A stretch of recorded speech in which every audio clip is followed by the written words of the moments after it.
बालाजी मंदिर में जमात का सरकारी पर कहते घी मैं समझती हूँ क्योंकि जो घी आ रहा था वो घी इम्पोर्ट होके आ रहा था बाहर से।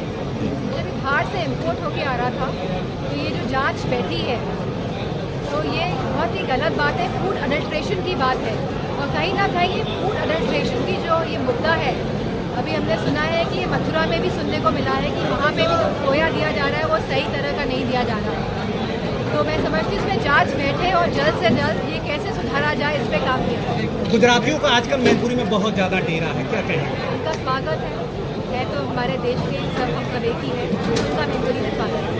वन नेशन वन इलेक्शन की लगातार बात हो रही है, जबकि अभी तक यूपी में 10 सीटों में उपचुनाव होने हैं, उसकी घोषणा तक नहीं। भारतीय जनता पार्टी ने कही है, अगर उनकी पार्टी को कहीं से भी वो बेहतर स्कोप दिखता है भारतीय जनता पार्टी को, अगर इन बातों को जो कहती है ये तो वो लागू करती है, और अगर स्कोप नहीं दिखता तो वो लागू नहीं करती है। जहाँ एक तरफ बड़े नेता वन इलेक्शन वन नेशन की बात कर रहे हैं, वहीं हरियाणा का चुनाव पहले करा रहे हैं, उपचुनाव का अभी कोई डेट निर्धारित नहीं हुई है। वहीं महाराष्ट्र के चुनाव जो नवंबर में होने हैं उसकी भी कोई डेट आज तक नहीं आई है।